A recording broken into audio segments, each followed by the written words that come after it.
Hey up you lot. So I've seen an ad, which may not sound particularly unusual to everybody, but I don't really watch a lot of commercial. I don't watch any commercial television or like there ain't a lot I watch with ads on, and when I see them on Facebook or Instagram or something like that, then I tend to tune them out because just about 100% of the time I'm like an old-fashioned miserable curmudgeon. I like old books and old records. So whatever the modern world is advertising to me, I honestly don't think I'll be interested. But I did see this advert a few weeks ago.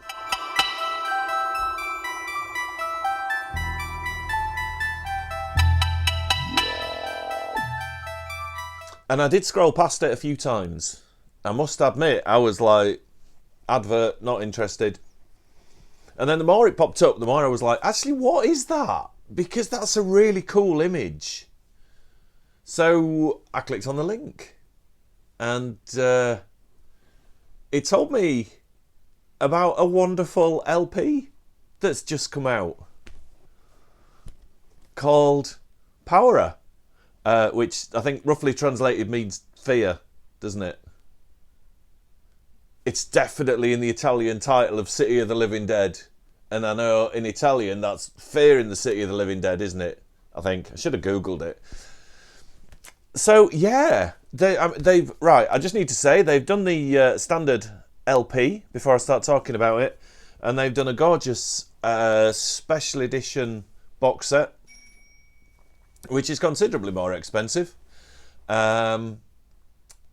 Which I can't quite afford, and I think even if I could, I don't necessarily think I'd want to. I've got a few really nice box sets, and it's for like LPs, and like I've got some really nice DVD and Blu-ray box sets that are fancy shapes and that, and they're just difficult to find somewhere to store. And even though it's gorgeous, you get like a coloured, like it's double LP, so you get a coloured vinyl, you get an extra 7-inch single, you get a book with the all the movie posters in because it's a compilation, and you get a poster of the LP cover, all in a tombstone shaped box. It's very, very cool. But I find when I go crazy for something like that, and it's like I've got to have that, it just sits somewhere out of the way. The only time I'm really using this is when I'm listening to it, which actually, since I've got it, has been a heck of a lot. So what is it? By the way, there's no paid promotion in this. If you think there might be, look at my subscriber count. Bless you all for subscribing, and I love you all. But yeah, nobody's going to want me to do a paid promotion with my few hundred subscribers, but I appreciate every single one of you. So it's a compilation from the CAM archive, which was I think it was started in the 50s, and it was an agency to provide music for Italian films, and they won awards and Oscars, and kind of just about every film the music was provided by CAM, which, oh, my Italian, here we go, it stands for Creazioni Artistiche Musicali. I can't speak Italian, so it's kind of billed as a bit of a collection of lost gems, and I don't think it is. There is a couple of unreleased tracks on here. There's a couple of tracks that appear for the first time on vinyl, but one thing with a lot of like as you go down that rabbit hole of kind of more obscure 70s soundtracky things, I found specifically with Italian ones that sometimes you'll get a compilation and they're like, this is so obscure, and you can kind of see that it's maybe obscure for a reason, because it's not, I wouldn't say it's not the best, because it is, but it's almost like you've got to be down that rabbit hole to kind of get into it. It's not particularly accessible if you just fancy a little punt, and there's a bunch of Italian movies that you love and you think that's a really cool soundtrack, and So, for example, like the Criminale ones, which I absolutely love. I've only got a couple of them, but they're great collections. They don't sound like horror or thriller or police chase type sound. There's a lot of incidental music that's a bit like literally just incidental music. But with Paura, it's full of belters. And again, I love this. The I can't remember which company released them. Hang on. The Morricone collections by At the Movies. There was a trend for discordant, noisy, unsettling stuff in a lot of like late 60s and 70s Italian films. And a lot of that is on these collections. And it's great. I genuinely love it. But sometimes you want something a little bit more musical that you can hum along to. And Paura ticks all those boxes. Let me tell you some of the movies that it features tracks from. So there's My Dear Killer, the 1971. That's Morricone score. That's gorgeous. There's things like The Night Evelyn Came Out of the Grave and The Red Queen Kills 7 Times, which are both absolute favourites of mine. There's a piece from Bay of Blood. Frankenstein 80. That's Daniele Patucci. I'm sorry if I'm butchering the names. More Morricone. There's Autopsy. Stuff like tracks from Death Smiles on a Murderer, the Berto Pisano soundtrack. There's all sorts of cool stuff. Hotel Fear. So there's stuff I've already got as well. Like I've got the Arrow released a load of great soundtracks a while ago, and I got like Autopsy, Hotel Fear, Death Smiles on a Murderer. So the stuff I've already got, but there's enough to keep me interested. And it's a really good cross-section of Italian soundtracks, ranging from that kind of harpsichord, spinet, gothic kind of thing, through to the suite from Wild Beasts from 1984.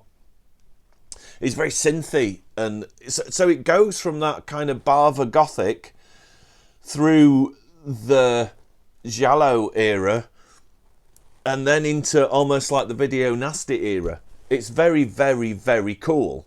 It's a lovely gatefold. It tells you a little bit about the LP itself. It's but the art is just, let's get it out of the glare.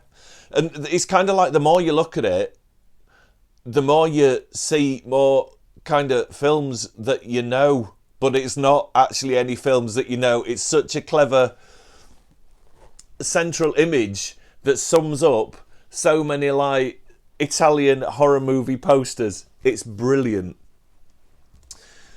One thing, and this collection's got a genius example of it. One thing I love about Italian cinema is that they take everything that's popular, mainly in America. I'm not on about nowadays. I'm on about like kind of late 60s through the 70s into the 80s. They take everything that's popular, mainly American cinema, mash it all together, and you get this bonkers, frenetic film that's kind of loads of popular things, loads of popular ideas, all mashed together in a crazy, full-on, like, if you've got any problems with your attention span, watch like Warriors of the Wasteland trilogy, like things like that, because it's just constant. There's just always, if you're getting a little bit bored, no, there's something new to look at. There we go, we're off with something else. And they kind of did that as well with the soundtracks. So, for example, now I've been getting a few copyright claims lately, so I'm not actually going to play the music. I redid the theme from The Mandalorian in a spaghetti western style. That's on my channel somewhere. That's been copyright claimed by Disney. My Halloween quiz got a copyright claim. Probably Harry Chappell complaining that I used the gonk in there. Where was I? Oh yeah. So I'm not actually going to play any of the music because I don't want to push my luck or anything.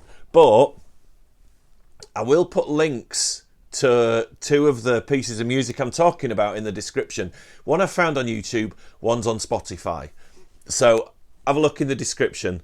So yeah, to illustrate this example of not just kind of liberally borrowing ideas from actual movie content,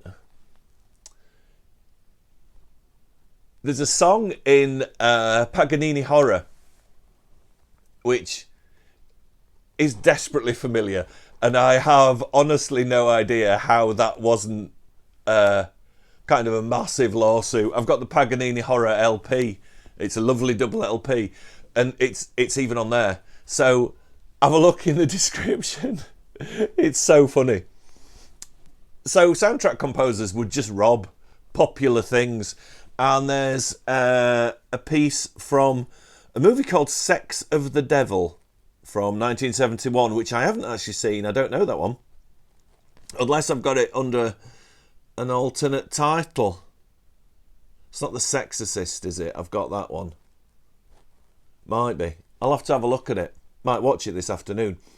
That's a total rip-off of Inagada Davida by Iron Butterfly. It is that, but then goes off in a kind of funky 70s jazz lounge direction, which is just genius. And I'm so glad that they put an example of liberally borrowing a popular song for a movie soundtrack. I just think it's genius. I love it so much. And of course it's all come full circle, because all those films that borrowed so heavily from American ideas and then flipped them on their head, like a lot of current film directors grew up watching those, so they're now influencing American cinema. And the Italian auteurs are like the big influences on some big Hollywood names. Everything comes round and round, doesn't it? Like a constant little circle. But if you fancy checking this out, it's the whole thing's on Spotify.